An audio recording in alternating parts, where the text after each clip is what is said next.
I wonder if this is a small aside we could say, just having gotten to know Elon very well, like the silliness, the willingness to engage in the absurdity of it all and have fun.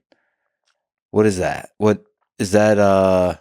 Is that just a quirk of personality, or is that a fundamental aspect of a human who's running 6+ companies? Well, it's a release valve, just like video games and Polytopia and Elden Ring are release valves for him. And he does have an explosive sense of humor, as you know. And the weird thing is when he makes the abrupt transition from dark demon mode, and you're in a conference room, and he has really become upset about something. And not only there are dark vibes, but there's dark words emanating, and he's saying your resignation will be accepted if you don't, etc. And then something pops, and he pulls out his phone and pulls up a Monty Python skit, like the School of Silly Walks or whichever John Cleese it was. And he starts laughing again, and things break.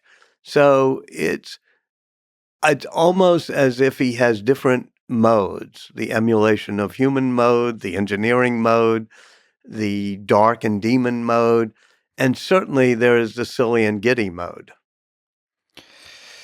Yeah, you've actually opened the Elon book with quotes from Elon and from Steve Jobs. So Elon's quote is, "To anyone I've offended, I just want to say," this is on SNL, "I just want to say I reinvented electric cars and I'm sending people to Mars on a rocket ship. Did you also think I was going to be a chill, normal dude?" And then the quote from Steve Jobs, of course, is, "The people who are crazy enough to think they can change the world are the ones who do." So, what do you think is the role of the old madness and genius? What do you think the role of crazy in this? Well, first of all, let's both stipulate that Musk is crazy at times.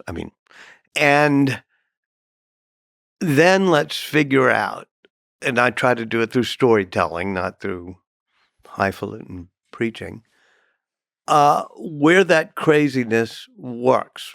Give me a story. Tell me an anecdote. Tell me where he's crazy.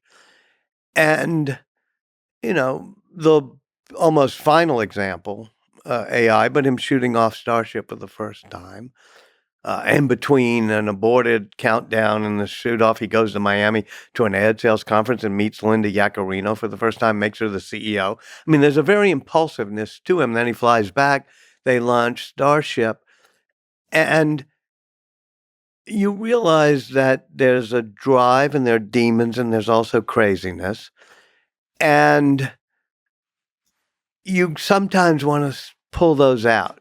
You want to take away his phone so he doesn't tweet at 3 a.m. You want to say, quit being so crazy. But then you realize there's a wonderful line of Shakespeare in Measure for Measure at the very end. He says, even the best are molded out of faults. And so you take the faults of Musk, for example, which includes a craziness that can be endearing, but also a craziness that's just like effing crazy. As well as this drive and demon mode, I don't know that you can take that strand out of the fabric and the fabric remains whole. I wonder, sometimes it saddens me that we live in a society that doesn't celebrate even the darker aspects of crazy, in acknowledging that it all comes in one package.